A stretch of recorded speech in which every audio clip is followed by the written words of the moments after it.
नमस्कार नमस्कार नमस्कार नमस्कार. पार्ले बेक्समिथ मारे सहप्रस्तुत कानाला खडा को powered by Vaseline special partners Godrej number 1 आणि क्लिनिक प्लस शॅम्पू या कार्यक्रमामध्ये मी संजय मोने तुमच्या सगळ्यांचं मनापासून स्वागत करतो.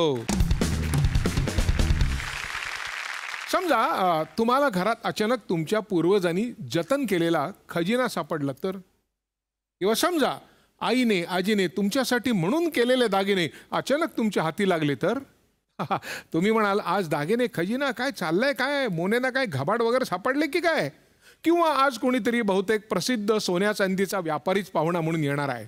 नाही नाही, तसं नाही. आजचा येणारा पाहुणा हा सोन्या चांदीचा व्यापारी नाहीये, पण खजिनदार नक्कीच आहे. या पाहुण्याच्या खजिन्यात आहे शब्दांची संपत्ती, आणि या संपत्तीचा वापर करून त्याने आपल्याला असा एक दागिना दिलाय की जो आपल्याकडे आहे याचा आपल्या सगळ्यांना जवळजवळ विसर पडला होता. आणि तो दागिना म्हणजे पत्र. व्हिडिओ कॉल आणि इमोजीसच्या या जगात भावना, प्रेम, दुःख, मागणी, निरोप, खंत या वेगवेगळ्या रत्नांनी नटलेला हा पत्राचा दागिनाही फार मोलाचा आहे, हे या खजिनदारांनी आपल्याला पुन्हा एकदा पटवून दिलं. आणि काय आहे, स्वतः कमवलेल्या संपत्तीचा आपल्याला अभिमान वाटतोच हो, पण पूर्वापार चालत आलेला असा दागिना सापडला ना की खरंच समाधान मिळतं मनाला. आणि हे समाधान ज्याने आपल्याला त्याच्याजवळच्या शब्दांच्या पेटीतून काढून दिलं, त्या खजिनदाराचे अरविंद जगताप यांचं आपण स्वागत करूया. अरविंद जगताप.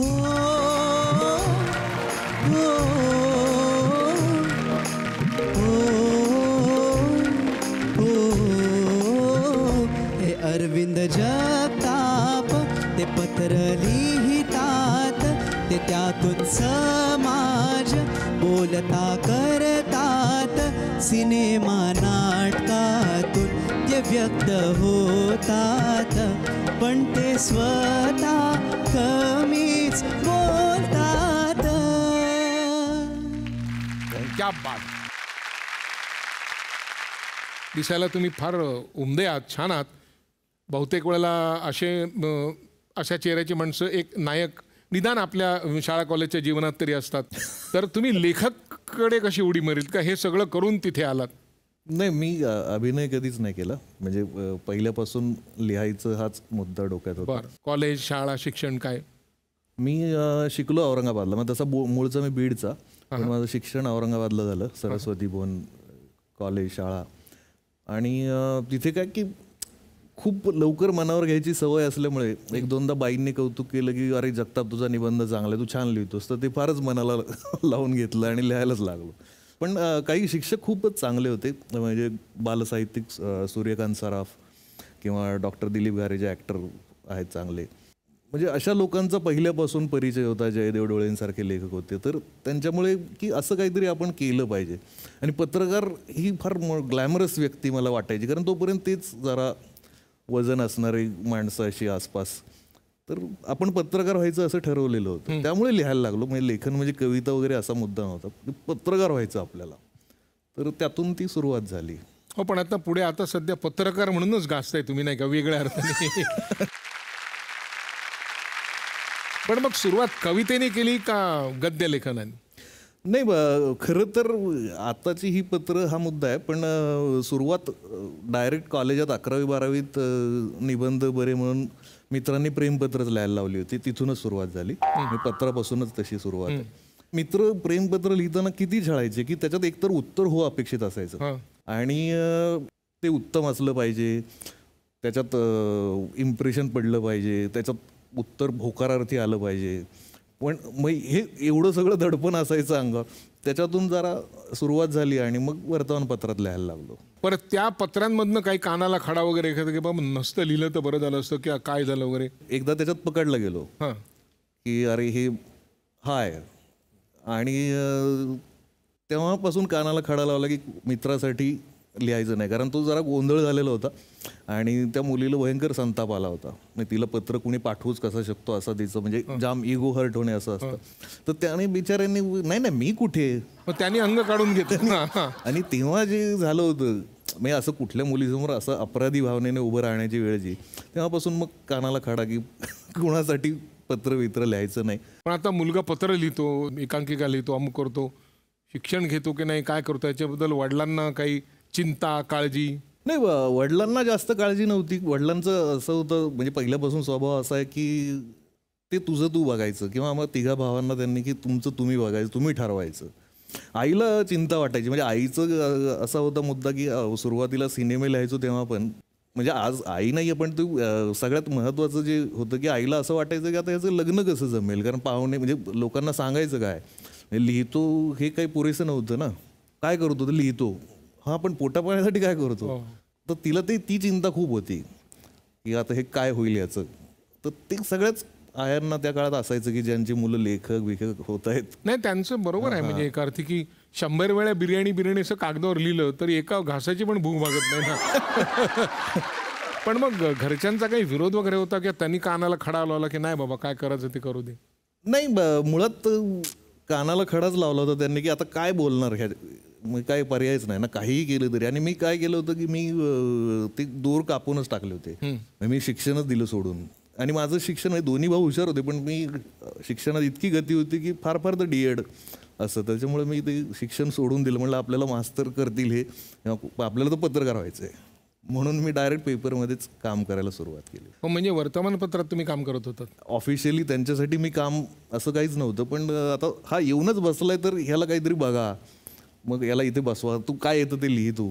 आणि पण त्याच्यानंतर जी पत्रकार खूप चांगले भेट दिले, महावीर जोंधळे जे खूप मोठे साहित्यिक आहेत, त्यांच्यामुळे मी खरं तर वर्तमानपत्रात कॉलम लिहायला लागलो. आणि मी 12वीत असताना मी रविवार पुरवणीत कॉलम लिहायचो. त्याचं नाव होतं मिरचीच्या खळ्यावर. मिरचीच्या खळ्यावर म्हणजे मिरचीचं कधी खळं नसतं कारण ते सहनच होणार नाही लोकांना इतकं ते. पण मिरचीच्या खळ्यावर हे नाव ठेवण्याचं कारण असं होतं की त्यातल्या वाङ्मयीन सांस्कृतिक घडामोडी, नाट्यक्षेत्रातल्या घडामोडी, त्याच्यावरचं सटायर ते असायचं. आणि त्यात बिनधास्त सगळ्यांवर अगदी कमेंट्स असायच्या. तर ती तशी सुरुवात मिरचीच्या खळ्यावरून झाली होती. तर मुलगा मिरचीची खळबिळ असं काहीतरी लिहितो, एक वडील काही बोलायचे नाही?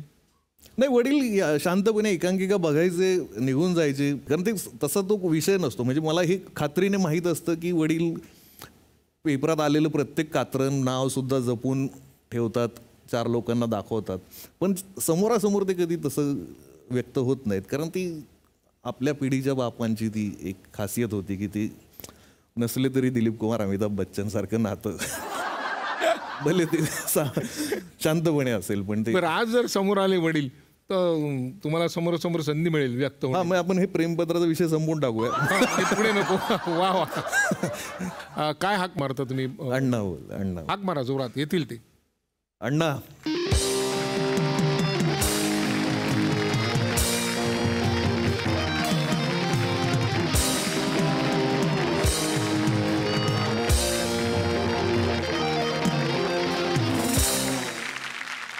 मिरचीचं खळं लिहिलं ह्यानी, तुम्हाला किती झोमलं त्या काळात ते?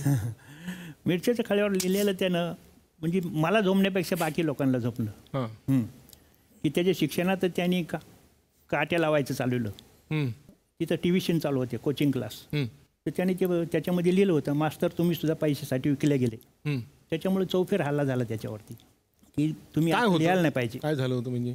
नाही, मुळात जो सुळसुळाट होता त्या काळात मी पण स्वतः शिकत होतो. आणि मला ते चित्र अजून तेव्हापर्यंत कधी कळलंच नव्हतं की का हे महत्त्वाचं काय आहे. आणि शाळेपेक्षा कॉलेजपेक्षा तर ते आता तर आज उलट जास्तच झालं आहे. सर्रास ती जबाबदारी कोचिंग क्लासेसची आहे. सर्रास त्यांची म्हणणं असं आहे की आम्हीच ठरवतो, आम्ही. आणि मला त्याच्यातला सगळ्यात मोठा राग तो म्हणजे जो लिहिला होता तो ॲक्च्युली फार वेगळा होता की म्हणजे तुमच्याकडे पहिला दुसरा महाराष्ट्रातून येणारा मुलगा, त्याची जाहिरात तुम्ही एक पॅम्पलेट लोकांच्या दारात कचऱ्यासारखं टाकता. आणि मी लहान असताना किंवा कुठल्या लहान मुलाला काय वाटेल की चला महाराष्ट्रात पहिलं येऊन काय तर डस्टबिनपाशी दारात कुठेतरी पडलेला आपलं फोटो आहे.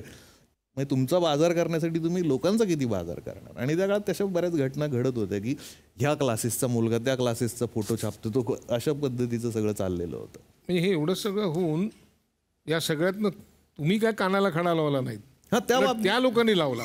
मग हे आपण सुधारायचं नाही, ही प्रेरणा कुठून मिळाली? नाही, सुधारायचं नाही म्हणजे तेव्हा मी एक वय असतं ना जेव्हा आपण बिघडलो असं वाटतच नाही, आपणच एकटे सुधारक आहोत असं वाटायला लागतं आपल्याला, ते वय होतं. आणि त्याच्यानंतर हळूहळू कळायला लागलं. म्हणजे बरेच लोक वडिलांकडे कंप्लेंट करायचे किंवा ज्यांना माहिती असायचं की यार तुमचा मुलगा काय लिहितो किंवा कसा बोलतो तो काय. आहे किंवा आणि बघ मग तुम्ही काय त्याच्यावर उत्तर द्यायचं? त्यांना असं सांगायचं की बा त्याला सुचतं ते लिहितो, तो पहिल्यापासूनच त्या कसं आहे की त्या ह्याच्यामध्ये वावरलेला आहे, त्याच्यामुळे त्याला हेच होत आहे. पण त्याने त्याचे ते हे सोडलेलं नाही आणि केवळपासून म्हणलं की याला बोलायचं काही अशी ह्याच्याविषयी बोलायचं नाही.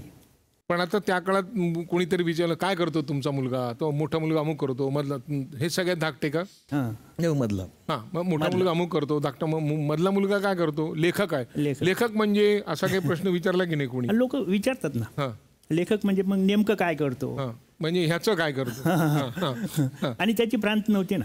हां. आणि त्याच्यात मला दोन्ही भूमिका निभावावी लागत होती. एकतर त्याला समोर हे करायचं आणि घरच्या त्याच्या आईला जे सांगायचं बा चांगलं आहे करतोय, ते चांगलं करतोय असं. मग आईचे काय ह्याच्या बाबतीत कानाला खडे होते आणि तुमचे काय कानाला खडे होते? नाही नाही, आईचे कानात खडे म्हणजे तिचं कसं आहे की तिचं जे होतं की बा मुलानं पुढं शिकत राहावं. नाही आणि कारण असं होतं की मोठा भाऊ इंजिनियर आहे आणि Engineer. छोटा भाऊ क्लास 1 ऑफिसर आहे. मध्ये केवढं मोठं अपयश आहे. हां, मगाशी आपलं बोलणं झालं, मग शेवटी लग्नाचं काय केलं, कसं काय केलं चिरंजीवानी? लग्नाचं कसं आहे की त्यांचे ते पाहुणे येऊ लागले विचारायला जे, हां तर मी मग त्यांचे हे जे पाहुण्याचे एकदम सुरळीत संबंध कसे काढायचे हं. ते 4 महिने त्यांचे आमचे विचार चालू होते. कारण मला इकडची माहिती नव्हती औरंगाबादकडची आणि त्यांना तिकडे बीडकडची माहिती नव्हती. मग मध्यस्थी माणसामुळं ते लग्नाचं आम्ही हे करून टाकलं. मुलगी पाहिली, मग पसंत केली. नाही तो ऍक्च्युली कसं होतं, ते होतं लव्ह मॅरेज पण ते आम्ही अरेंज केलं. म्हणजे म्हणजे ते असं प्रॉपर पाहुणे म्हणजे प्रॉपर होती कथा पण ती पटकथा अरेंज केली तर? त्याचं पटकथा थोडीशी बदलली होती. कसं काय ते होतं लव्ह मॅरेज म्हणजे? नाही या सगळ्यातनं वेळ कुठून मिळायचा तुम्हाला? नाही म्हणजे नाटकातलीच होती बायको, म्हणजे नाटकातच काम करत आणि कॉलेजलाच होती त्याच्यामुळं आणि त्या नाटकातच ओळख झाली होती. म्हणजे जीवन आणि कला यांचा संगम साधला गेला. आणि त्याच्यातूनच ठरलं की आता बोलूया घरी. तर ते प्रॉपर घरच्यांना सांगून, आणि कारण मुळात काय होतं की मला ही गोष्ट खूप महत्त्वाची वाटत होती की मला म्हणजे दोघांनाही आम्हाला बायकोला की आपल्या घरच्यांची या गोष्टीला परवानगी असली. आणि त्यासाठी आम्ही बराच काळ थांबलो आणि जेव्हा दोन्ही घरच्यांनी परवानगी दिली तेव्हा ते लग्न केलं. आणि सुदैवाने असं होतं की बायको या क्षेत्रातली असल्यामुळे आता पैसे किंवा नोकरी कुठे करणार असा प्रश्न तिने कधीच विचारला नाही. त्याच्यामुळे अजूनपर्यंत चाललंय की मी कुठेच नोकरी आजपर्यंत केली नाही. हां, म्हणजे टाळू शकत नाही आपण त्यांचं बोलणं. आजही नाही टाळू शकणार.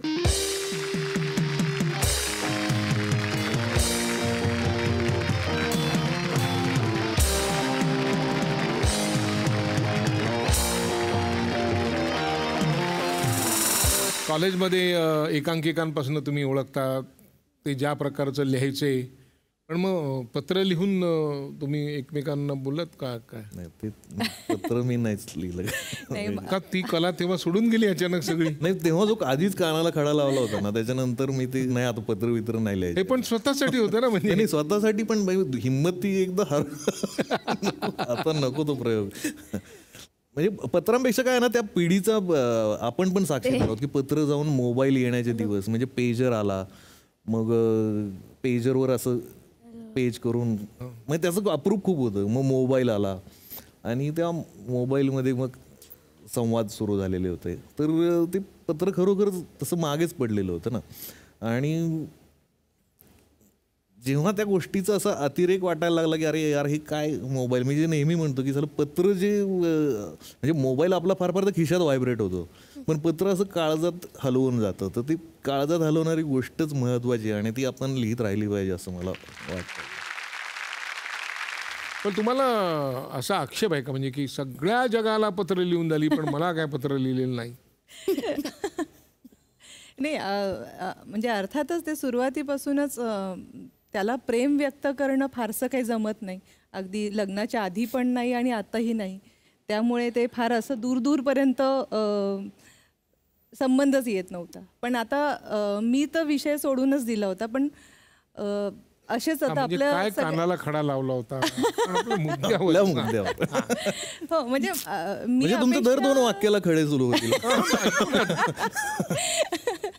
म्हणजे बरेच आपल्यातलेच काही कलाकार व्यक्ती किंवा कोणी मला जर भेटलं तर का बहिणी तुम्हाला पत्र लिहिलं की नाही, तर मला हीच सांगायची वेळ येते की मीच पत्र लिहिले पण मला अजून पत्र आलेलं नाही आहे. आता बरीच वर्ष झाली, आता तरी लिहिलंच पाहिजे म्हणून एक पत्र आलं शेवटी. नाही, मी हे सांगायचो की नॉर्मली मी पत्र समस्यावर लिहिली आहेत आणि बायको काही समस्या नाही ना.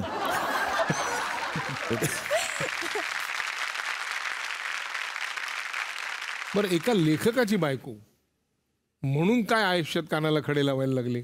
जवळपास रोजच खडे लावते मी कानाला. रोज? ॲक्च्युली तो लेखक म्हणून जितका डेडिकेटेड आहे प्रत्येक बाबतीत, तसा तो घर आणि ह्या सगळ्या बाबतीत तो थोडासा जरा दुय्यम त्याच्यासाठी होऊन जातं ते. आणि मग ते सगळं प्रायोरिटी मलाच हँडल करायला लागते. आणि मग समस्या किती मऊ शब्दात मांडली, खरंच नाही नाही, ते हळूहळू कसं होईल, ते कानाला खडे नाही राहणार, खडे बोल असं सुरू होईल. हा, तर शेवटी असं होतं की लोकांच्या समस्या हँडल करायला अरविंद आहे आणि माझ्या समस्या मी एकटीच हँडल करते. पण काय काय समस्या बायकोला असं वाटतात की नवऱ्याने हँडल कराव्या? मूळ मुद्दा अगदी मुलांपासूनच असतो. मी जेव्हा एकटी असायची तेव्हा मला असं तो प्रसंग फार कमी आला, पण माझ्या वैयक्तिक अशा त्याच्याकडनं काहीच अपेक्षा नव्हत्या. तो लेखक आहे आणि त्यांनी त्याच्या कामावर फोकस करावं ही माझी जेन्युइन इच्छा होती. पण जेव्हा मुलांचा विषय सुरू झाला तेव्हा त्यांनी जरा फोकस्ड व्हावं आणि बाकी गोष्टींवर पण लक्ष द्यावं अशी अपेक्षा प्रत्येक बाईची असते. तसं पण त्या बाबतीत तो जरा तो खूप मवाळा बाप आहे, खूप छान बाप आहे, प्रेमळ आहे, पण शिस्त लावणे किंवा काही गोष्टी डिसिप्लिनमध्ये करून घेणे मुलांकडनं या सगळ्या बाबतीत तो खूप मागे आहे. आणि हे गोष्ट मला सतत हॅमर करायला लागते की अरे तुझा रोल इथे असा आहे, तो त्याच्यावर फोकस कर. कारण त्या सगळ्या रोलमध्ये मला एकटीलाच राहावं लागतंय सध्याच्या परिस्थितीत. तर त्या सगळ्या गोष्टी मॅनेज करता करता मी कुठेतरी बऱ्यापैकी काय म्हणतात एक्झॉस्ट होते आणि मग जरा वाटतं की यांनी कुठेतरी लक्ष घालावं ह्या सगळ्या बाबतीत. बायकोचा जसा आता मुद्दा होता लेखकाचा, तर लेखनाचं मला वाटतं मी हा त्रास तर तो खूप जेन्युइन आहे आणि याच्यावर मी काहीच सोल्युशन नाही माझ्याकडे. त्यात मला असं वाटतं की जी लिबर्टी आहे लेखक म्हणून ती मी वेगळीच सांगतो लेखकाची. म्हणजे लेखकाची सगळ्यात चांगली सोय असते की लेखक आपल्या बायकोसमोर दुसऱ्या कुठल्या तरी बायकांचा विचार करू शकतो आणि सांगू शकतो की हे पात्र आहे. म्हणजे आणि ते चाललेलंच असतं. पण हा मी गमतीत नाही सांगत, पण नेहमी बायकोसमोर बसलेली असताना आपण कुठल्या तरी वेगवेगळ्या जगातल्या काहीतरी गोष्टींचा, पात्रांचा विचार करत असतो आणि ती बायको आयुष्यभर किंवा पूर्ण काळ ती सहन करत असते. तर आजपर्यंत कधी वेळ आली नाही, पण या निमित्ताने बायकोला तुमच्यासमोर थँक्स म्हणतो, कारण तो तिचा महत्त्वाचा वेळ आपण घेतलेला आहे. तर तो तिचा वेळ आहे. तुमच्यामुळे मला ही संधी मिळाली, कारण मी फॉर्मल असं एकट्यात बोलूच शकलो नसतो. आज तुमच्या सोबतीने मी आभार मानतो बायकोचे की खरोखर तो तिचा महत्त्वाचा वेळ होता. तो कसा सत्कारणी लागला की नाही हे काय ठरवेल, लोक काय ठरवेल ते लोकांनी ठरवायचं. काय वाटतं बाबांबद्दल? बाबा छान एवढे मोठे लेखक आहेत ना तुझे. एक म्हणजे बेनिफिट आहे की शाळेत खूप रिस्पेक्ट भेटतो. ती एकही टीचर आली ना, तुला लिहिता नाही येत, अरे तुला मराठी वाचता नाही येत, हर एक जणाला अशी ओरडा पडते. पण माझ्यासमोर आल्यावरती अरे तुझे बाबा रायटर आहेत ना, शिकून घे ना मराठी, आणि 2 शब्द बोलल्यावर जरा आमशीत निघून जाणार. म्हणजे आता काही टेन्शन उरलं नाही. जरा जोपर्यंत आहे बाबा मला कोणी ओरडणार तरी नाही. बाबांना पत्र पण खूप येत असतील नाही? हो मग तू सगळी वाचून घेतेस का, काय करतेस? हो वाचते मी, पण आता रोजच यायला लागली तर मला आता कंटाळा आलाय की नाही, म्हणजे असं पूर्ण बंचच येतो रोज. आधी ते पोस्टमॅन यायचे, डोरबेल वाजवायचे, हातात द्यायचे पत्र. आता रोज रोज यायला लागले तर डायरेक्ट दारात टाकून निघून जातात. मी मला या निमित्ताने फक्त एवढंच सांगावं असं वाटतं की महाराष्ट्रातून जी काही मुलं पत्र पाठवतात त्या मुलांचा मी खरोखर आभारी आहे. कारण पत्राने काय घडलं काय नाही हा काही मुद्दा नाही आहे, पण मला मिळालेली सगळ्यात महत्त्वाची पोचपावती ही आहे की इतक्या म्हणजे हजारो मुलांनी लिहिलं आहे, ती पत्र माझ्याकडे आहेत. आणि आज जर कोणी म्हणत असेल की मुलं लिहित नाहीत किंवा मुलं वाचत नाहीत, तर या मुलांची पत्र मी तुम्हाला दाखवू शकतो की इतकी उत्तम समज असलेली महाराष्ट्राच्या ग्रामीण भागातून इतकं छान चिंतन असलेली मुलं 7वी 8वी 10वीतली मुलं आहेत की अभिमान वाटतो. आणि या मुलांकडून खूप शिकण्यासारखं आहे. तुमची जेवढी पत्र येतात त्याचा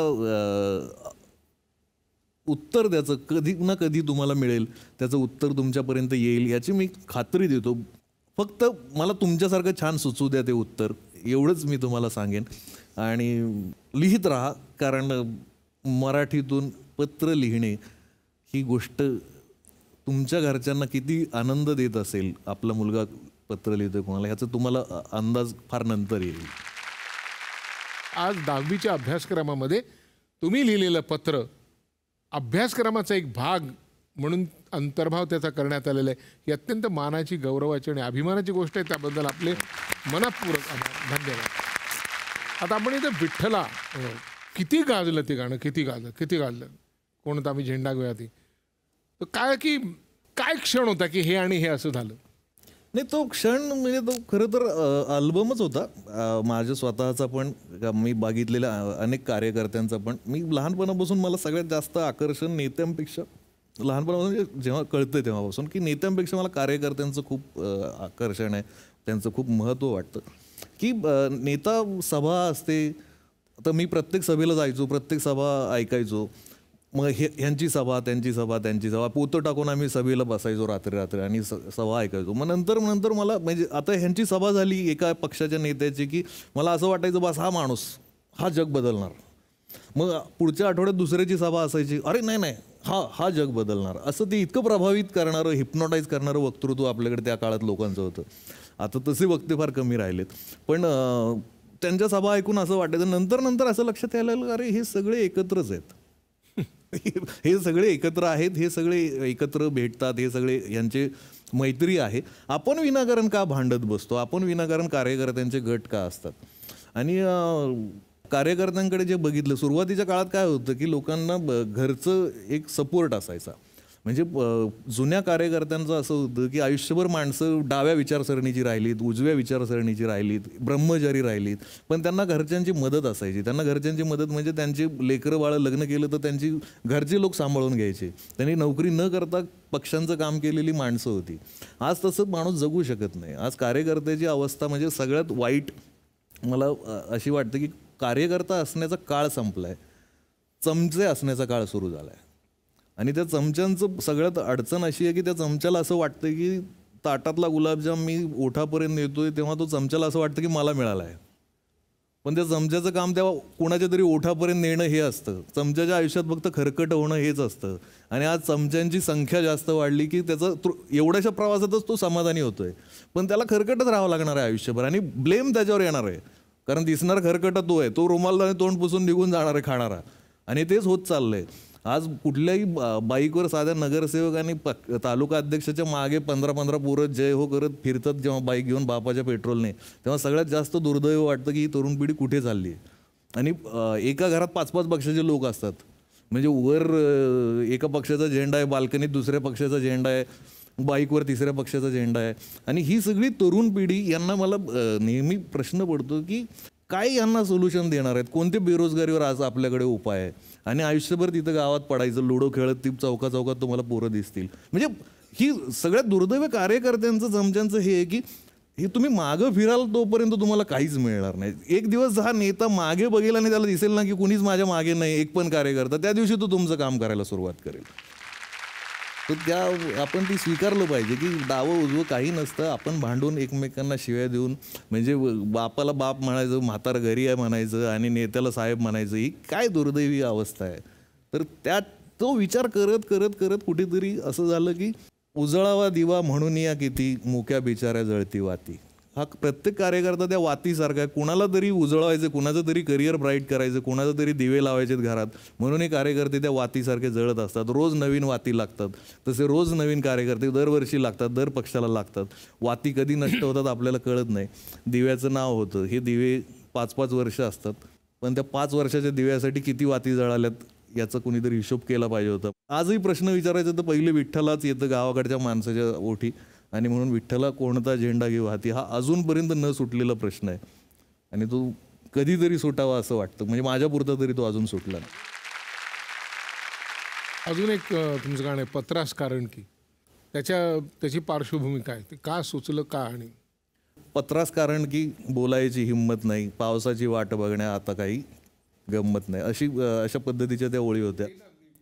त्याच्यातला सगळ्यात मूळ ते होतं की आईच्या उपचारासाठी किंवा गावोगावात दवाखाने अजूनपर्यंत ती उपलब्ध नाही आहेत, अजूनपर्यंत गावात तुम्हाला औषधं भेटत नाहीत, अजूनपर्यंत फवारणीसाठी किंवा नेहमी तुम्हाला जेव्हा पेरणी करायची खत हवं असतं तेव्हा कधीच खत भेटत नाही.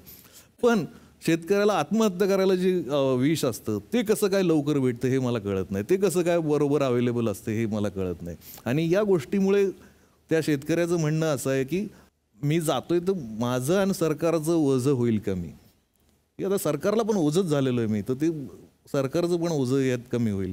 म्हणजे शेतकरी आत्महत्या विषय लोकांना खूप म्हणजे त्याच्यावर मला दोन्ही लोकांचा राग येतो की त्याच्यावर खूप कळवळून लोक रडून पडून भाषणं करतात, मग पुढे ते नेते होतात, मग ते मंत्रिमंडळात जाऊन बसतात आणि मग त्यांचं तोंड आपोआप बंद होऊन जातं.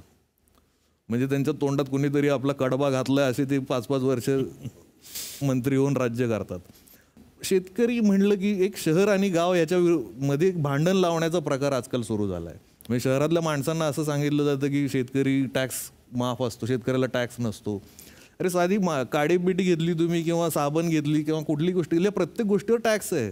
तुम्ही प्रवास करता त्याच्यावर प्रत्येक गोष्टीवर टॅक्स आहे. शेतकऱ्याला काय कुठल्या कंपन्या बनत नाही, शेतकऱ्या असून काय असतं, ज्वारी बाजरी कापूस तर काही खाऊ शकत नाही. जीवनावश्यक प्रत्येक गोष्ट त्याला विकत घ्यावी लागते, त्याच्यावर टॅक्स आहेच ना त्याला. बरं तुम्ही वीज देता म्हणजे तुम्हाला प्रत्येक गावात वीज जोडणी आहे, पण लोड शेडिंग पण हे कोण सांगतच नाही ना. रोजगारीची सगळ्यात मोठी समस्या आहे. मग रोजगार देऊ शकत नाही तर जातीवरून भांडणं लावता. मग जातीत भांडत राहिले की माणसं विसरून जातात रोजगार बिजगार ह्या समस्या असतात. ह्या सगळ्या गोष्टींमुळे मला असं वाटतं सगळ्यात महत्त्वाचं की शेतकरी आत्महत्या या गोष्टीवरचं लक्ष हटवण्यासाठी नेहमी कुठले तरी चिल्लर विषय खूप मोठ्या प्रमाणात पेटवायचे आणि तो मुद्दा अगदीच विसरून जायचा. आज शेतकरी आत्महत्या करतो या गोष्टीला पेपरात पहिल्या पानावर जागासुद्धा राहिलेली नाही. पहिलं काय दुसऱ्या तिसऱ्या पानावर पण ती बातमी येत नाही. त्याची पार्श्वभूमी असलेलं ते गाणं होतं पत्रास कारण की बोलायची हिंमत नाही. आणि कुठल्याही सिनेमात ते गाणं नाही, फक्त ते सोशल मीडियावर आणि अल्बममध्ये. पण मला खूप कौतुक वाटतं मराठी रसिकांचं की खूप आत्मीयतेने फोन करून मेल करून लोक सांगतात की हे गाणं मला नेहमी ऐकावं वाटतं, त्रास होत असला तरी ऐकावं वाटतं. एकांकिकांपासून कथा पटकथा हे शिकलात की आपोआप का कोणी शिकवलं किंवा पुस्तकं वाचून किंवा काही काय कसं काय? खरं तर मी नाही शिकलो पटकथा काही. म्हणजे मला राऊंड वाटतं की आपण शिकायला पाहिजे होतं तो क्राफ्ट किंवा आहे. तर ते पण कसं होतं की जरा ती मी दुसरं काहीच करत नव्हतो, मी लिहितच होतो. आणि जेव्हा जेव्हा असं संधी यायची म्हणजे मी मालिका लिहित होतो. आणि मकरंदने मला सांगितलं की आपल्याला तू सिनेमा लिहि, मी तुझे डायलॉग आणि हे बघितलंय, तर सिनेमा कसा लिहिणार डायरेक्ट असं झालं होतं. पण असं ते बऱ्याच वेळा संपर्कात येऊन म्हणजे नाही तू सिनेमा लिहि. तर असे एक सिनेमा त्याच्यासाठी मी 1-2 लोकांच्या सिनेमावर काम केलं, त्यांच्या स्क्रिप्ट आणून काही डायलॉग बदलून किंवा असं लिहून दिले त्यांना. आणि नंतर एक पहिल्यांदा गल्लीत गोंधळ दिल्लीत मुजरा हा सिनेमा मी लिहिला मकरांसाठी, की जो पुन्हा एकदा एक तो गाजलाच की म्हणजे हा. आणि ते त्याच्यानंतर मला कोणी विचारलंच नाही की तू शिकलास काय लिहिता येतो का नाही. हा, तर ते यशाला उत्तर नसतं, शिक्षण राहून गेलं ते. पण त्या मुळात त्यातला मुद्दा असा होता की ती खूप जवळची गोष्ट होती, कार्यकर्त्याचीच गोष्ट होती की एक कार्यकर्ता धडा शिकवतो आमदाराला आणि ते आपल्या मनातच होतं, अंगणातली गोष्ट होती म्हणजे मनातच होतं की असं करायचंय आपल्याला. आणि सुदैवाने तो सिनेमा. पण हा आवडता विषय, मनाजोगता विषय, मनात सतत डोक्यात खतखतणारा विषय पहिलाच असून सुद्धा पटकन झाला असेल नाही लिहून? हा, म्हणजे काय होतं की त्याच्यात मागचे 2 कारणं होते. एक तर सयाजी शिंदे, मकरंद, नागेश भोसले हे सगळे सिनेमा, सुरेश सुवर्ण लोक निर्माता म्हणून पहिल्यांदा सिनेमा करत होते. आणि त्यांनी अशी मीटिंग ठरवली, मला बोलवलं, मला मकरंद सारखं विचारायचं झाली ना गोष्ट, करतोयस ना? आणि मी हो म्हणायचं. आता सगळं प्रत्येक लेखक जसं बोलतो तसं की हो झाली करतोय. आणि त्यांनी डायरेक्ट पुण्यात मीटिंग ठेवली की हां तर आता सयाजीराव येत आहेत असं. तर मला वाटलं सयाजीराव पण तिथं कुठेतरी असतील शूटिंग करत असत. आणि मी गेलो, माझ्याकडे 2 कागद होते ज्याच्यात काही वरच्या ओळीचा खालच्या ओळीला संबंध नव्हता. आणि मी आपलं असं वाचत होतो तेव्हा त्यांच्याच लक्षात आलं की याचं काही काम झालेलं नाही. आणि त्या 2 दिवसात म्हणजे त्यांनी सांगितलं होतं त्याच्या प्रोडक्शनला की ह्याला बाहेर सोडायचंच नाही, हा जेव्हा मला कागद देईल तेव्हाच. आणि मग मी ते पर्यायच नव्हतं दुसरा काही. तर मी ते 2 दिवस ती जी गल्लीत गोंधळचा पहिला ड्राफ्ट लिहून कंप्लीट केला दुसऱ्या रात्री. म्हणजे नजर कैदेत जवळ नजर काय आपल्याकडे तुरुंगात साहित्य निर्माण होणं याची परंपरा आहे. पण मग नजर कैदेशिवाय लिहिलेला पहिला सिनेमा कुठला? नजर कैदेशिवाय मी गोष्ट छोटी डोंगराएवढी सिनेमा लिहिला. तो सिनेमा ही खरं तर आपल्याला जे वाटतं, म्हणजे मी त्या सिनेमाच्या निमित्ताने एवढंच म्हणतो की नेहमी शेतकऱ्याची करून ती गोष्ट सांगणे, नेहमी शेतकऱ्याचं वर्णन तसं करणे, ह्याच्यापेक्षा शेतकरी काहीतरी उत्तर देऊ शकतो ना. शेतकरी किती दिवस स्वतःच आत्महत्या करेल? शेतकरी कधीतरी तुम्हाला जाब विचारेल ना शेतकरी. तर त्या सिनेमात पहिल्यांदा असं ठरवलं आम्ही की नाही याच्यातून ॲक्शन असली पाहिजे शेतकऱ्याची. आणि शेतकरी कृषी मंत्र्याचं अपहरण करतो, तर ती गोष्ट सांगण्याचा प्रयत्न होता, ती ॲक्शन, ते सोल्युशन. आता फक्त एवढंच दिसतं की शेतकरी स्वतःची समस्या सुटत नसेल. म्हणजे शेतकऱ्याचं मला नेहमी फक्त एवढंच म्हणेन मी आता त्याच्यातला कंक्लूड हा मुद्दा, की नेहमी असा आक्षेप घेतला जातो की शेतकरी व्यापारी होऊ शकत नाही, शेतकऱ्याला व्यापार करता येत नाही. तर असं सगळ्या व्यापाऱ्यांचं, म्हणजे जे तुमचे पैसे बुडवून बँकांचे कर्ज बुडवून परदेशात जातात, तसा व्यापार शेतकऱ्याने करणं तुम्हाला अपेक्षित आहे का? तर तसा व्यापार शेतकऱ्याला करता येत नाही. शेतकरी कर्ज बुडवून देश सोडून जात नाही, शेतकरी जीव सोडेल पण देश सोडून जात नाही. शेतकरी इतका कृतज्ञ आणि दरिद्री नाही. आजही कधीतरी गोष्ट छोटी डोंगराएवढी झीवर लागतो आणि लोक म्हणतात की आजचं चित्र नाही, वास्तव चित्र नाही. तर ही शर्मेची बाब आहे की 10 वर्षापूर्वीचा सिनेमा आजही तसाच्या तसा वाटतो. म्हणजे फक्त सरकार बदलतात, शेतकऱ्याची अवस्था बदलत नाही, याचा आपण विचार करायला पाहिजे. गल्लीत गोंधळ दिल्लीत मुजरा या चित्रपटाशी संबंधित असलेले एक तुमचे मित्र, बघूया तुमच्याबद्दल काय म्हणतात. अरविंदच्या लिखाणामध्ये दम आहे, तो अशा अर्थानं की तो समाजाचा खूप अभ्यास करतो, फार नेमकेपणानं समाजाची नस पकडतो, विषयाची नस पकडतो. मांडणी चांगली आहे त्याच्याकडं. त्याची संभाषण, डायलॉग, संवाद लिखाणाची जी शैली आहे ती फार छान आहे. आपल्या मराठीमध्ये विजय तेंडुलकरांची एक शैली आहे, ती त्याच पद्धतीने बोलली तरच ती परिणामकारक होते. त्याच्या त्या पद्धतीत तुमचं काही करण्याचा प्रयत्न केला तर ते चुकतं. तसं अरविंद जगताप यांची संवादाची रचना असते ती अशी पर्टिक्युलर आहे, ती तशी बोलली तरच ती परिणामकारक होते. 4 पावलं पुढं चालणाऱ्या, पुढे करणाऱ्या लेखकांच्या ह्या जत्रेमध्ये हा आपला 2 पावलं मागं राहून काम करणारा लेखक आहे. अशी काही आयुष्यात माणसं आहेत की ज्यांच्यामुळे आपल्या जगण्याला एक फोर्स येतो. त्यामध्ये अरविंद हा एक आमच्या जगण्याचा फोर्स आहे. आणि मला असं वाटतं की अरविंद जगताप यांचं खरं लिखाण अजून बाहेर यायचं आहे. खूप चांगले विषय आहेत त्याच्याकडं. मला वाटतं तो स्वतःच डिरेक्शन आणि रायटिंग करेल आणि सिनेमा करेल, तो जास्त सक्सेसफुल असेल. काय म्हणायचं त्याच्यावरती?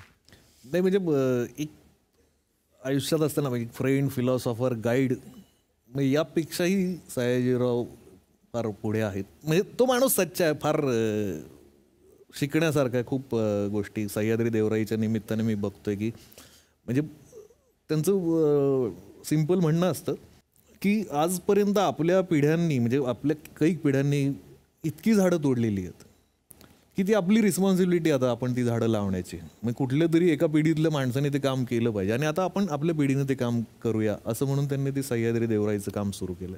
जेव्हा जेव्हा त्यांच्याकडून शाबासकी मिळते किंवा कौतुकाची थाप येते ती फार महत्त्वाची वाटते, कारण तसं ते फार उगीचच कौतुक करणारे नाही आहेत. ज्या आपल्या लेखनावरती इतक्या पद्धतीने टीका झाल्या, मोर्चे निघाले, सगळं वातावरण सगळं ढवळून गेलं वगैरे, त्याच लेखकाला चला हवा येऊ दे सारख्या कार्यक्रमामध्ये एक पत्र लिहायला आपण बोलावूया, हे कसं काय घडलं? नाही, त्याच्यातला विषय असा होता की मुळात आपटे सरांचं नाटक पुन्हा एकदा संजय नार्वेकर करणार होता, विनय आपटे सरांचं. आणि विनय आपटे सरांनी केलेलं नाटक आता पुन्हा संजय नार्वेकर करतोय. आपटे सर आपल्यात नाही आहेत आणि त्याच्यावर काय आपण विनोद नाही करू शकत, म्हणजे हां, तर ती भूमिका नार्वेकर करतो. आणि असं होतं की सरांना काय वाटलं असतं की आपलं नाटक पुन्हा येतं. आणि ते मला विचारलं हवा येऊ द्यावं की आपल्याला असं असं करायचं आहे, तर काय करू शकतो आपण याच्यावर, एक पत्र किंवा असं सर काय म्हणतील. हे आपटे सरांना मी भेटलेलोच होतो, पण मुळात मुद्दा असा होता की ते स्वतःलाच अस्वस्थ करणार होतं मला की सरांची भूमिका आपण काय मांडणार आणि काय. पण तरी पण ते लिहिलं आणि सर काय म्हणले असते संजय नार्वेकरला किंवा सगळ्या कलावंतांना, आणि तो मुद्दा सरांचा फोटो ठेवून ते वाचन झालं. म्हणजे वाचन म्हणजे तो जो आवाज होता फक्त, तर त्याचा रिस्पॉन्स किंवा त्याच्यानंतर नरेंद्र दाभोळकरांचं पण असंच पत्र एक आपण केलं की दाभोळकर असते तर त्यांनी काय केलं असतं, काय लिहिलं असतं. तर त्याला महाराष्ट्रातून एवढा जास्त प्रतिसाद होता की अधूनमधून हे आपण केलं पाहिजे असं चला हवं त्याला डॉक्टर साबळेला किंवा सगळ्यांना वाटलं की नाही आपण हे चालू ठेवलं पाहिजे. आणि मग ते मधून फोन यायचा मला की आता आपण या विषयावर करूया. तर त्यातला जो विषय, पण बऱ्याचदा म्हणजे मी हवा अयोध्येच्या टीमचं कौतुक याच्यासाठी करेन की बऱ्याचदा काय असतं ना की माणसाची कारकीर्द मेसेज एवढी असते आणि त्याला आपल्यावर पत्र अपेक्षित असतं. तर ते यांनी मला कधी हट्ट धरला नाही की नाही ह्याच्यावर पण पत्र लिही, तुला ज्या विषयावर वाटतंय त्याच्यावर पत्र लिही. आणि त्यामुळे ते मनातून करता आलं, करतोय. बरं वाटतं की काहीतरी आपली समस्या किंवा काहीतरी म्हणणं आपल्याला याच्यातून मांडता येते. तुम्ही एक कलाकार होता बिचारा, त्याला तुम्ही पोस्टकार्ड बनवलं. त्या सागर कारंडीला काय म्हणायचं बघूया तुमच्याबद्दल. प्रिय अरविंद सर, माझा आवाज ऐकून तुम्ही नक्कीच ओळखलं असेल की मी कोण आहे. तुमच्या शब्दांना, तुमच्या पत्रांना माझा आवाज आहे असं अभिमानाने सांगणारा मी सागर कारंडे. तुमच्याबद्दल थोडंसं सांगतो आज. माझी हिंमत होत नाही आहे पण सांगतो की एकदा आम्ही पत्राची वाट बघत होतो. शूटिंग सुरू झालं होतं, आत्ता पत्र येईल, आत्ता पत्र येईल. तर पत्र काही येत नव्हतं. तर एक फोन करण्यात आला अरविंद सरांना की अरविंद सर कधी पत्र देत आहे.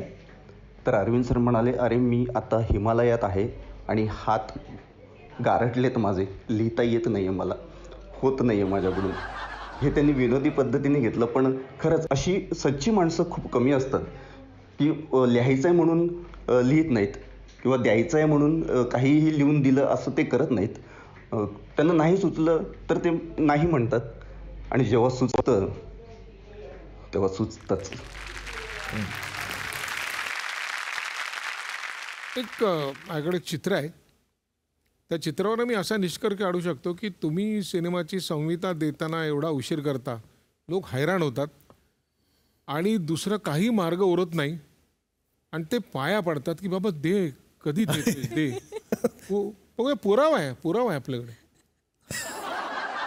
नाही आता हे काय तो अभिनेताच आहे ना, म्हणजे त्याला नाही तुम्ही काय बोलूच नका. ते पाया पडलेत, त्यांची काय बाजू आहे ती ऐकून घेऊ आपण. सरांकडे एखादा विषय घेऊन गेलो की ते लेखक म्हणून इतके व्यस्त असतात की ते हातालाच लागत नाहीत, त्याचे निसटून जातात सतत. त्यामुळे यापुढे कानाला खडा लेखक म्हणून जास्त लावू का नको लावू, तू ठरवायचं. माझी खूप इच्छा आहे. हे बघ, अजून हात कानापर्यंत नेले नाहीये. ते न्यायच्यात पटकन मला हो म्हण आणि स्क्रिप्ट लिहून दे. I love you. सोबतला एवढंच सांगेन की खरोखर नाही सुचलं, खरोखरच अडकलो त्या गोष्टीत. आणि पण लिहायचं आहेच आहे आणि कानाला खडा लावायची गरज नाही. फक्त चांगलं सुचलं तरच करावं असा मुद्दा आहे. तर सुचेल असं वाटतंय. याच बाबतीत बऱ्याच जणांनी कानाला खडा लावलाय. बघूया कोण आहे. एकतर तुम्ही आमच्या शहरात राहत नाही, तुम्ही आम्हाला भेटत नाही, तुम्ही आमच्या कोणत्या फंक्शनला येत नाही. पण जगताप सर एक आहे की खूप गोष्टी शिकण्यासारख्या आहेत तुमच्याकडनं. एकतर माणूस कसा असावा हे तुमच्याकडनं खूप शिकण्यासारखं आहे. चांगला माणूस म्हणजे कसा असतो हे मी तुम्हाला बघून शिकलो आहे. आणि मी ऑलवेज सगळ्यांना उदाहरण देतो. आणि नाव that I got this platform on Zee Marathi, तर मी सगळ्या प्रेक्षकांना सांगू इच्छितो की चांगला माणूस कसा असावा, चांगला मित्र कसा असावा, तर तो अरविंद जगतापसारखा असावा. I love you. God bless you. Thank you Sanjay दादा, थँक्यू. तुमचे एक मित्र आहेत, ते काय तुमच्याबद्दल कानाला खडा कसा काय लावायचा काय ते म्हणतात, बघूया तरी काय ते. मातीतला सच्चा माणूस, सामाजिक राजकीय प्रखर जाणीव असलेला मनस्वी कवी, लेखक, दिग्दर्शक, नाटककार, सामाजिक बांधिलकी ही फक्त सोशल मीडियावर जपायची नसते, तर ती प्रत्यक्ष आचरणात आणायची असते हे पक्क ठाऊक असलेला आमचा एक सॉलिड मित्र. पण साधेपणाचा अतिरेक, साधेपणाचा कळस, मी त्याला बऱ्याच वेळा म्हणतो, माझ्यासारखे अनेक मित्र त्याला सांगतात की कमीत कमी स्वतःच्या काही कलाकृतींच्या बाबतीत तरी थोडासा आग्रही, थोडासा कठोर राहा, तिथे एवढा साधा राहू नकोस. मनापासून एक छान कलाकृती तू कागदावर उतरवतोस आणि मग बऱ्याच वेळा त्याचाच खून होताना तुला पाहावा लागतो. तर ॲटलिस्ट त्याच्यासाठी तरी हा साधेपणा सोड. मी काही तुला हे सांगणं थांबवणार नाही, मी काही कानाला खडा लावणार नाही. मी तुला भेटशील तेव्हा हेच पुन्हा पुन्हा तेच सांगत राहणार. मला माहिती आहे आत्ताही तू हसून सोडून देणार. खरोखर म्हणजे उपेंद्रसारख्या मित्रांचं हे थोडं जास्त कौतुक आहे. तसं मी खूप डॅम्बिस माणूस आहे आणि मला ते कळतं काय चाललंय. मला हा प्रश्न पडतो, मला नेहमी घरातून बाहेर निघताना असं वाटतं मी काय आज सॉलिड आहे, पण माझ्या दृष्टीने ही आधुनिकता आहे, म्हणजे ह्याचा कळस आहे हा आधुनिक असण्याचा. पण तो साधेपणा वेगळा. साधेपणाची मला एकच गोष्ट खूप महत्त्वाची वाटते की करोडो रुपये खर्च करून लग्न लावलं, अमुक केलं, कुठल्या गरीब माणसाला काय फायदा होतो, काय त्याला येतं, हा विचार सारखा मला वाटतो. आणि थोडंसं दडपण असलं पाहिजे आपल्या प्रत्येकाला, असं मला वाटतं की आपण काय ह्या सगळ्या गोष्टी करायच्या, त्याचं जरा तरी दडपण असलं पाहिजे. बरं, आता आपण इतकं बोललो, घरच्यांनी, मुलांनी, बाबांनी, मित्रांनी, तुमच्या सगळ्यांनी काय कानाला खडे होते ते सांगितले. तर आता इथून पुढे तुम्ही असे काय कानाला खडे लावायचं ठरवलंय? इथून पुढे फक्त एकच गोष्टीच्या बाबतीत कानाला खडा लावावा किंवा लावला पाहिजे असं वाटतं की म्हणजे घराच्या बाबतीत किंवा जो विचार आहे की या निमित्ताने, म्हणजे तक्रारी घरात असतातच तशा खूप, पण जाहीरपणे मला असं वाटलं की उगाचच बोंबलत हिंडणे या गोष्टीला जरा कानाला खडा लावावा लागेल. पण खरंच मनापासून मला असं वाटतं की खूप कमी लोक आहेत की ज्यांना आपापल्या भावना शेवटपर्यंत टिकून ठेवता येतात. काही लोक बदलतात काळाच्या ओघात, काही लोकांना काळ बदलायला लावतो, काही लोकांना परिस्थिती बदलायला लावते, काही लोकांना झुकावं लागतं, वाकावं लागतं, मोडावं लागतं. पण तुम्ही अजूनही तुमचा बाणा तसाच ठेवला आहे आणि मी प्रार्थना करतो की जोपर्यंत तुम्हाला शक्य आहे तोपर्यंत तुमचा बाणा तसाच ठेवण्याची ताकद तुम्हाला तिथून मिळो. थँक्यू. चला हवा येऊ द्या या कार्यक्रमामध्ये तुम्ही एक रोपटं भेट देण्याची प्रथा सुरू केलीत, जेणेकरून आपण जास्तीत जास्त पृथ्वी हिरवी करावी, हरित करावी. आज इथे तुम्ही आलात त्याबद्दल तुमचे आभार मानतो. झी मराठीकडनं तुम्हाला एक प्रेमाची भेट आपण देणार आहोत. तीसुद्धा एक आपण असं म्हणूया की रिटर्न गिफ्ट म्हणून तुम्हाला एक रोपटं देऊन मी तुमचं स्वागत करतो.